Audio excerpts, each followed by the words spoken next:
खबर मुंबई से, जहां पर माहिम विधानसभा सीट पर राजनीतिक पार्टियों ने अपनी ताल ठोक दी है। इस एक सीट पर तीन सेनाओं के बीच घमासान होना है, जिसमें सत्तारूढ़ शिवसेना है, विपक्षी शिवसेना उद्धव बालासाहेब ठाकरे का गुट है, तो वहीं राज ठाकरे की एमएनएस भी आमने सामने है।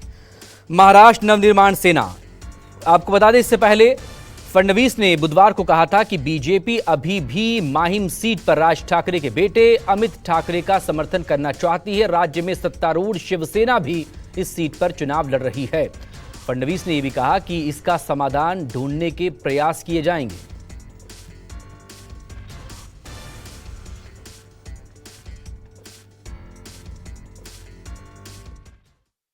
माननीय मुख्यमंत्र्यांची देखील या गोष्टीला मान्यता होती की त्या ठिकाणी उमेदवार उभा करू नये, पण काही अडचणी त्याच्यामध्ये त्यांना आल्या, किंबहुना त्यांच्या पक्षाच्या नेत्यांचं मत असं पडलं की ती जी मतं आहेत ती कदाचित मग उभाठाकडे जातील आणि त्यामुळे त्यांनी उमेदवार उभा केला आहे। पण आमची पहिल्यापासूनही भूमिका होती की राज ठाकरेंनी या एका जागेवर आपल्याला पाठिंबा मागितलेला आहे, तर तो आपण दिला पाहिजे। अमित ठाकरेंना आपण पाठिंबा दिला पाहिजे, अशी भारतीय जनता पक्षाचं कालही मत होतं आणि आजही मत।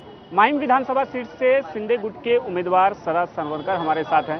सदा जी, सबसे पहले आपसे यही सवाल पूछूंगा कि दबाव तो बनाया जा रहा है नाम वापस लेने का, क्या सदा सरवरकर पीछे हटने वाले हैं राज ठाकरे के बेटे के लिए?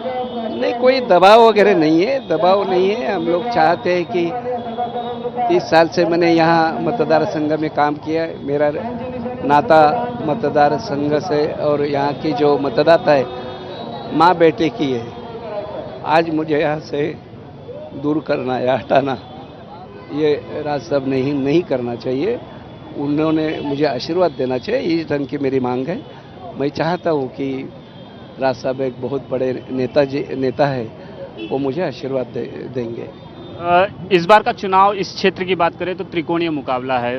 उद्धव गुट से महेश सावंत, राज ठाकरे के बेटे अमित ठाकरे और आप शिंदे गुट से चुनाव लड़ रहे हैं। 2019 के मुकाबले 2024 का मुकाबला आप किस तरह से देख रहे हैं, क्योंकि तब एक शिवसेना थी और आज दो शिवसेना है? मुकाबला होता है।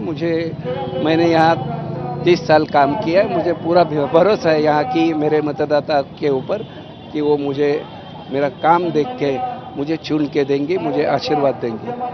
क्षेत्र की समस्या की बात करें तो क्या क्या समस्याएं हैं जो अभी अधूरी रह गई है आपको पूरा करने के लिए, और क्या कहेंगे जनता के बीच किन किन मुद्दों को लेकर जो है आप जाने वाले हैं? यहाँ बहुत पुरानी इमारतें है जिसका रीडेवलपमेंट नहीं हो रहा है। यहाँ की स्लम है, बहुत से स्लम हमने रीडेवलप किया भी है। बाकी यहाँ बहुत सारे जो इशू थे हमने बहुत काम किया हुआ है। बहुत कुछ इशू ऐसे नहीं है कि जिसके लिए बहुत कुछ मेहनत करना पड़ेगा। पुराना जो इमारतें हैं उसके लिए काम करना पड़ेगा, नया जो कानून आया है रीडेवलपमेंट का, क्लस्टर डेवलपमेंट, उसके लिए काम करना पड़ेगा। हम लोग सोच रहे कि अगर सारा होगा तो यहाँ का जो मतदाता का जो इच्छा है वो पूरा होगा और उनको जैसा चाहिए वैसा काम होगा। एकनाथ शिंदे के कामकाज को लेकर आप जनता के बीच में जाएंगे या फिर क्षेत्र में आपके द्वारा जो काम किया है उसको तवज्जो ज़्यादा देंगे? देखिए भाई, मैंने 30 साल काम किया, शिंदे साहब ने भी 2.5 साल बहुत अच्छा ढंग से काम किया। ये सारा लेके हम लोग मतदाता के सामने जाएंगे। एक आखिरी सवाल, जनता आपको क्यों वोट दे, किसके लिए दे, क्या आगे का रोड मैप होगा? ऐसा एक कोई काम नहीं है कि जो मैंने किया नहीं, हर काम के लिए मैं जनता ने जब भी बुलाया तभी गया।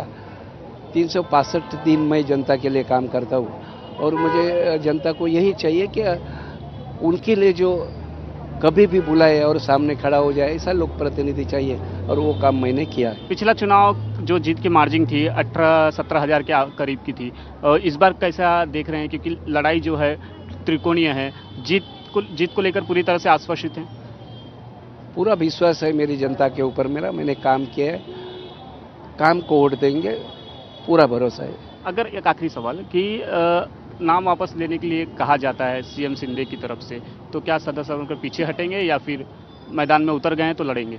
शिंदे साहब चाहते हैं कि ये बहुत अच्छे ढंग से लड़ाई हो और कुछ इसमें रास्ता निकले, लेकिन शिंदे साहब ने भी यहाँ अपना जो लड़का था उसको पीछे रख के और एक सामान्य शिव सैनिक को यहाँ उन्होंने मंत्री बनाया। हम चाहते राज साहब बहुत बड़े नेता है, वो मेरे जैसा जो शिवसैनिक है जिसने 30 साल काम किया है उसको आशीर्वाद देंगे। शुक्रिया हमसे बातचीत करने के लिए। कैमरामैन संजय के साथ राहुल पांडे, न्यूज़ 24 मुंबई। उनका बेटा चुनाव में खड़ा है और अगर जिसका बेटा चुनाव में खड़ा होता है उनकी मानसिक स्थिति आप समझ सकते हो। जिस बीजेपी को महाराष्ट्र से हद्दपार करने की भाषा ये नेता कर रहे थे, अमित शाह और मोदी जी को महाराष्ट्र में आने तक नहीं देना, अब वो उनके गुणगान करने लगे हैं, तो उनके मन में डर है अपने बेटे के भविष्य के बारे में। हो सकता है, होना भी चाहिए, हम उसके ऊपर क्या बात करें, लेकिन महाराष्ट्र में किसी भी हालत में महाविकास आघाड़ी का ही मुख्यमंत्री बनेगा, ये मिस्टर राज ठाकरे जी को भी पूरी तरह से मालूम है।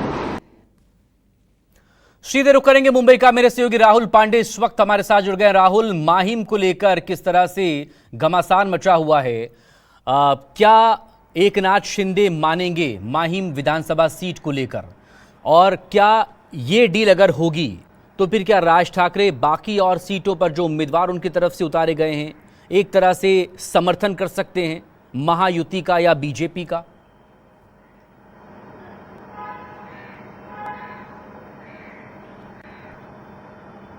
देखिए, बिल्कुल महाराष्ट्र की कई ऐसी सीटें हैं, महाराष्ट्र नवनिर्माण सेना ने जिस पर जो है 139 उम्मीदवारों को चुनावी मैदान पर उतारा है, जिसमें से सबसे चर्चित सीट जो है वो मुंबई की माहिम विधानसभा सीट है।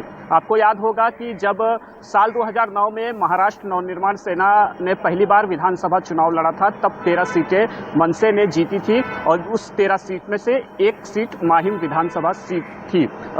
तब मनसे की ओर से नितिन सरदेसाई जो पार्टी के वरिष्ठ नेता हैं, उन्होंने कांग्रेस की तरफ से चुनाव लड़ रहे सदा सरवरकर जो मौजूदा समय में शिंदे गुट से विधायक है, उन्हें जो है चुनाव में शिकस्त दिया था। बाद में सदा सरवरकर ने अपना पाला बदला, अविभाजित शिवसेना के साथ जुटे और लगातार 2 बार से वहां से विधायक बनते आए हैं। अगर माहिम विधानसभा की बात कर ले तो माहिम विधानसभा की एक ऐसी सीट है जिस पर जो है ठाकरे परिवार का वर्चस्व रहा है। साल 2009 में यह सीट जो है अस्तित्व में आई, तब से लेकर कई मनसे का उम्मीदवार इस सीट पर चुनाव जीतते आया है, तो 2 बार जो है शिवसेना के सदा सरवरकर जो है वो क्या ये डील फाइनल होगी, इस पर नजरें आप बनाए रखिएगा। राहुल, बहुत शुक्रिया अपडेट के लिए, आपसे फिर बात होगी, फिलहाल वक्त की कमी है।